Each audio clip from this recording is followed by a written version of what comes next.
A work of art by Anton Chekhov. Asha Smirnov, the only son of his mother, holding under his arm something wrapped up in number 223 of the Financial News, assumed a sentimental expression and went into Dr. Koshelkov's consulting room. "Ah, dear lad," was how the doctor greeted him. "Well, how are we feeling? What good news have you for me?" Sasha blinked, laid his hand on his heart, and said in an agitated voice, "Mama sends her greetings to you, Ivan Nikolaevich, and told me to thank you. I am the only son of my mother, and you have saved my life. You have brought me through a dangerous illness. We do not know how to thank you." "Nonsense, lad," said the doctor, highly delighted. "I only did what anyone else would have done in my place. I am only the son of my mother. We are poor people and cannot, of course, repay you, and we are quite ashamed, doctor. Although, however, Mama and I, the only son of my mother, earnestly beg you to accept in token of our gratitude this object, which, an object of great value, an antique bronze, a rare piece of art." "You shouldn't," said the doctor, frowning. "What's this for?" "No, please do not refuse," Sasha went on muttering as he unpacked the parcel. "You will wound Mama and me by refusing. It's a fine thing, an antique bronze. It was left to us by my deceased father, and we have kept it as a precious souvenir. My father used to buy antique bronzes and sell them to connoisseurs. Mama and I keep on the business now." Sasha undid the object and put it solemnly on the table. It was a very tall candelabra of old bronze and artistic workmanship. It consisted of a group. On the pedestal stood two female figures in the costume of Eve and in attitudes for the description of which I have neither the courage nor the fitting temperament. The figures were smiling coquettishly and altogether looked as though, had it not been for the necessity of supporting the candlestick, they would have skipped off the pedestal and have indulged in an orgy such as is improper for the reader even to imagine. Looking at the present, the doctor slowly scratched behind his ear, cleared his throat, and blew his nose irresolutely. "Yes, it is certainly a fine thing," he muttered, "but how shall I express it? It's not quite for family reading. It's not simply decolate, but anything beyond.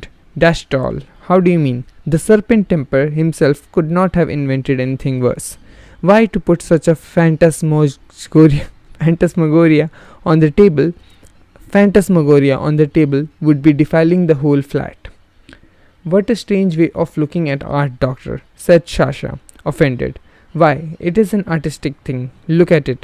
There is so much beauty and elegance that it fills one's soul with the feeling of reverence and brings a lump into one's throat. When one sees anything so beautiful, one forgets anything earthly. Only look, how much movement, what an atmosphere, what expression." "I understand all that very well, my dear boy," the doctor interposed. "But you know I am a family man. My children run in here, ladies come in." "Of course, if you look at it from the point of view of the crowd," said Sasha, "then this exquisitely artistic work may appear in a certain light. But doctor, rise superior to the crowd, especially as you will wound Mama and me by refusing it. I am the only son of my mother. You have saved my life. We are giving you the thing most precious to us, and I only regret that I have not the pair to present to you." "Thank you, my dear fellow. I am very grateful. Give my respects to your mother, but really consider, my children run in here, ladies come. However, let it remain. I see there is no arguing with you." "And there is nothing to argue about," said Sasha, relieved. "Put the candlestick here by this vase. What a pity we have not the pair to it. It is a pity. Well, goodbye, doctor." After Sasha's departure, the doctor looked for a long time at the candelabra, scratched behind his ear, and meditated. "It's a superb thing, there's no denying it," he thought, "and it would be a pity to throw it away. But it's impossible for me to keep it. Here's a problem. To whom can I make a present of it, or to what charity can I give it?" After long meditation, he thought of his good friend, the lawyer Uhov, to whom he was indebted for the management of legal business. Excellent, the doctor decided. It would be awkward for him as a friend to take money from me, and it will be very suitable for me to present him with this, I will take him the devilish thing. Luckily, he is a bachelor and easygoing.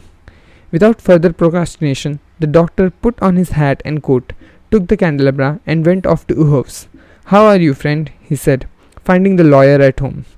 I have come to see you, to thank you for your efforts. You won't take the money, so you must at least accept this thing here. So, my dear fellow, the thing is magnificent. On seeing the bronze, the lawyer was moved to indescribable delight. What a specimen, he chuckled. Ah, deuce take it. To think of them imagining such a thing, the devils, exquisite, ravishing. Where did you get hold of such a beautiful thing? After pouring out his ecstasies, the lawyer looked timidly towards the door and said, Only you must carry off your present, my boy. I can't take it. Why? Cried the doctor, disconcerted. Why? Because my mother is here at times, my clients. Besides, I should be ashamed for my servants to see it. Nonsense, nonsense. Don't you dare to refuse, said the doctor, gesticulating. It's piggish of you. It's a work of art. What movement, what expression. I won't even talk of it. You will offend me. If one could plaster it over or stick on fig leaves, but the doctor gesticulated more violently than before and dashing out of the flat went home, glad that he had succeeded in getting the present off his hands. When he had gone away, the lawyer examined the candelabra, fingered it all over, and then, like the doctor, racked his brain over the question what to do with the present. It's a fine thing, he mused, and it would be a pity to throw it away and improper to keep it. The very best thing would be to make a present of it to someone. I know what. I'll take it this evening to Shashkin, the comedian. The rascal is fond of such things. And by the way, it is his benefit tonight. No sooner said than done. In the evening, candelabra, carefully wrapped up, was duly carried to Shashkin's. The whole evening, the comic actor's dressing room was besieged by men coming to admire the present. The dressing room was filled with the hum of enthusiasm and laughter, like the neighing of horses. If one of the actresses approached the door and asked, May I come in? The comedian's husky voice was heard at once. No, no, my dear, I am not dressed. After the performance, the comedian shrugged his shoulders, flung up his hands, and said, Well, what am I to do with this horrid thing?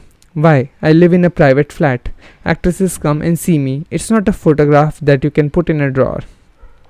You had better sell it, sir, the hairdresser who was disrobing the actor advised him. There's an old woman living about here who buys antique bronzes. Go and inquire for Madame Smirnoff. Everyone knows her. The actor followed his advice. 2 days later, the doctor was sitting in his consulting room and with his finger to his brow was meditating on the acids of the bile. All at once, the door opened and Sasha Smirnov flew into the room. He was smiling, beaming, and his whole figure was radiant with happiness. In his hand, he held something wrapped in a newspaper. Doctor, he began breathlessly, imagine my delight. Happily for you, we have succeeded in picking up the pear to your candelabra. Mama is so happy. I am the only son of my mother. You saved my life. And Sasha, all of her tremor